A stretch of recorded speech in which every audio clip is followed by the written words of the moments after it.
he'd murder 2 more on that same coastline.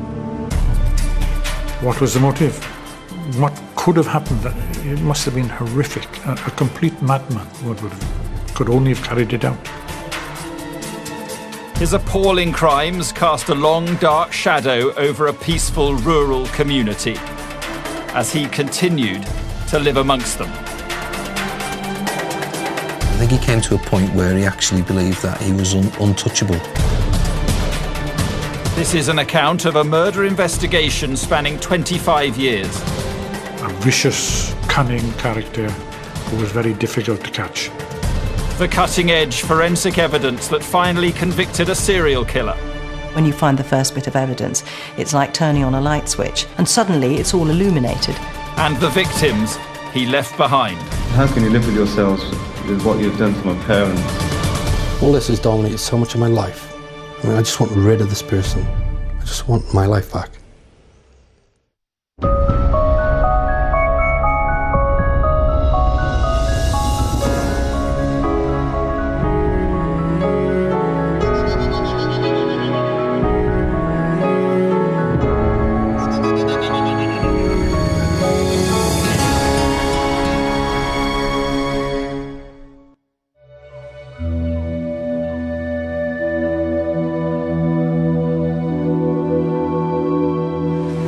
This is the peaceful, rural Pembrokeshire coast, West Wales.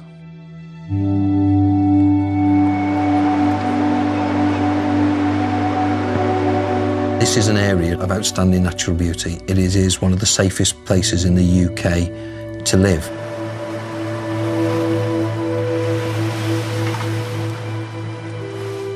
The aptly named Little Haven is a popular holiday destination and the perfect base to explore the coastline.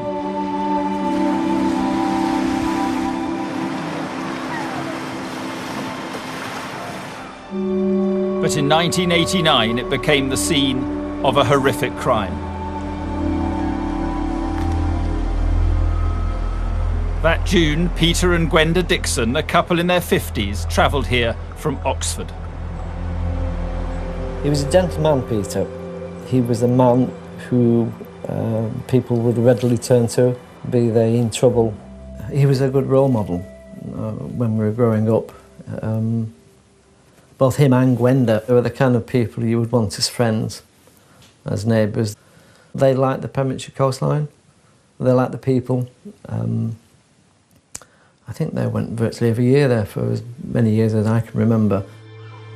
See if we could see that little tower. It'd be nice. Yeah. That's one just about there. Yeah. Their campsite bordered the scenic coastal path. You're there, aren't you? Yeah. And on the last day of their holiday, they went for a walk. The sun was shining and the weather was improving, and they spoke to a couple near to the tent to actually say to them, we are going for a last walk to let the tent dry. Unbeknown to them, it was the last time that they would walk the coastal path.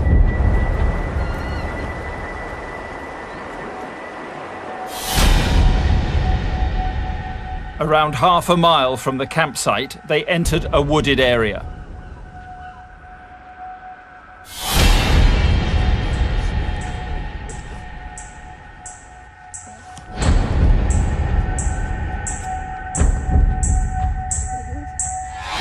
Right, you two, get down on the ground now! No. Get on the floor now! Now! I want your money! Hurry up!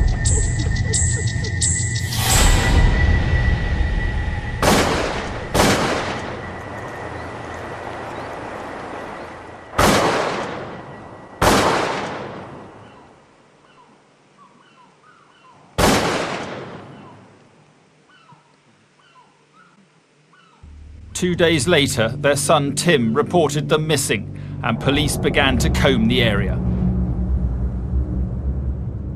I was overlooking the coastal path now and the bay in front of me, puzzling now, thinking what on earth might have happened.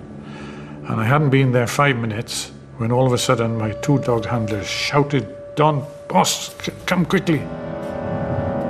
I ran up the coastal path, some 300 yards, and there down in a ravine on the right-hand side was the most horrific scene that I've ever come across.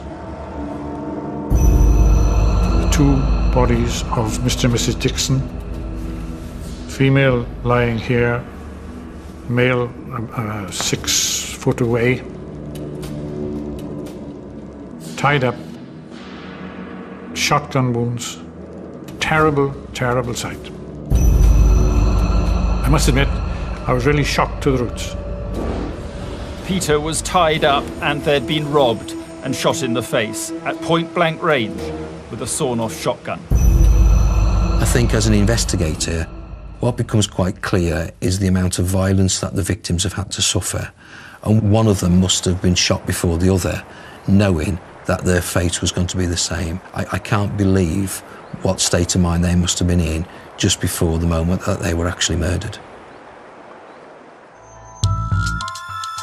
Pembrokeshire's largest ever murder inquiry was launched, sending shockwaves through the quiet rural community.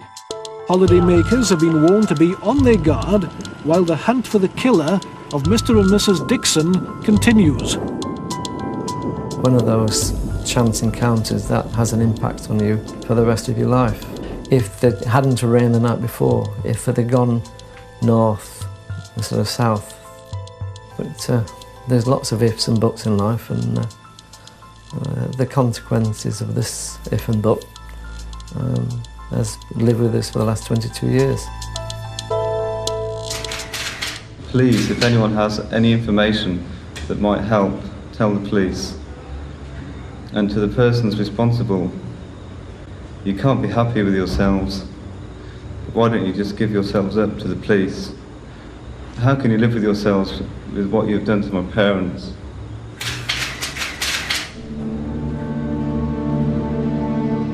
The killer had terrified Peter Dixon into giving him his PIN number, and he'd used it to withdraw £300 from cash points in the area.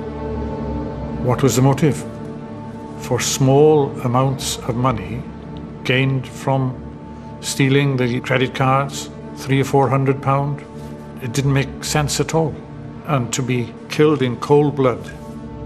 He used sufficient violence to have killed him several times over. This wasn't just a robbery for gain, it was an act of a psychopath. Witnesses provided a description of a suspect seen using the cash machine in Pembroke. What we are appealing to the public for in relation to this individual is anyone who has seen him in the West Wales area during the past 3 weeks. Police interviewed 6,000 people but were no closer to catching the killer. One person questioned was a local farm labourer, John William Cooper. Peter Dixon's wedding ring was missing from his body, and it was discovered that John William Cooper had actually sold a ring. He provided an explanation that it was his wedding ring that was supported by his family. So at that stage, there was nothing else to suggest that he was actually a suspect or a person of interest. What police didn't know is that Cooper had a history of violence. No one knows that better than his son, Andrew. When I was 9, was the first time that my father got violent with me. I'd refused to wear a pair of shorts. He wouldn't treat me like a child. He would come at me frothing at the mouth. His eyes would be bulging. He'd expand himself, he'd clench his fists, and he would lay into me like I was made of rubber. He'd purposely bounce me off door frames and just throw me around like I was a doll. But to everyone else, when he was in the pub or out playing darts or social life, they were patting him on the back, good old Johnny. No one suspected John Cooper of the murders, and after 18 months, the inquiry was scaled down. To think that two people who came to an area that they loved to effectively to be tied up and executed, it really went beyond belief for those involved, and the shockwaves carried on for many, many years.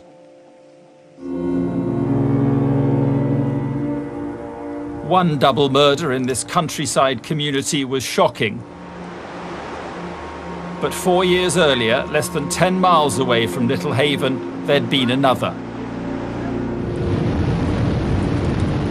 In December 1985, police were called to a house fire in Scoveston Park. Well, what you had was a raging fire, howling winds, heavy rain, the worst scenario you could find. Inside were the badly burnt bodies of Richard Thomas and his sister Helen.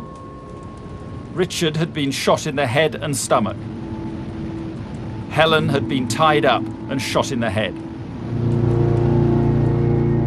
Obviously, there had been a deliberate attempt to set the place on fire, to try and prevent any trace of who had carried out this horrible incident. The motive seemed clear, a robbery gone wrong. Police believed the robber had targeted the house knowing Helen Thomas was home alone, but had been disturbed by Richard arriving and panicked. The possibility was that the persons had been killed would have known who the perpetrator was. Why kill the two people? Officers carried out standard house-to-house inquiries. Living less than a mile away from Scoveston Park, John William Cooper. The whole of the family gave each other an alibi in the fact that they were in the house together at the time. So therefore, that alibi looked quite strong and cast iron at the time. He said the police were coming around asking questions about this murder and, oh, if you happen to see him, he said it so casually, if you happen to see him, just say we were all doing this. You know what they're like. They're just going to annoy us otherwise. And he walked away and I thought nothing of it. All the clues were there, but I wasn't mature enough to put them together at the time. I mean, I was used to him saying something and me saying yes anyway. He didn't say no to him. John Cooper had evaded capture twice. In 1996, he would strike again. No. Get on the floor now! Hurry up! To think that one individual was confident in controlling 5 people and then subjecting them to an absolutely horrific attack, it speaks volumes for that individual.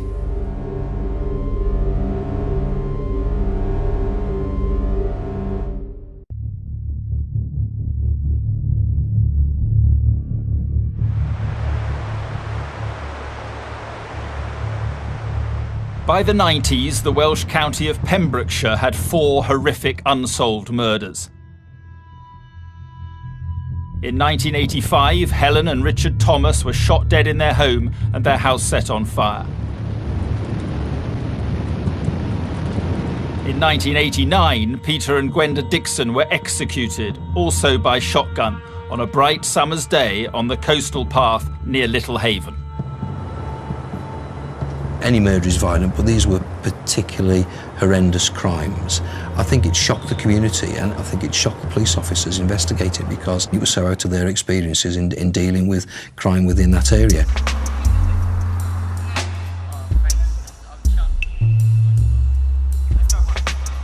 In March 1996, another violent crime left its mark on this quiet rural community. 5 local teenagers walking through fields in Milford Haven were subjected to a terrifying attack. Just as it was starting to go dark, they were aware of a man or a figure walking towards them with a torch.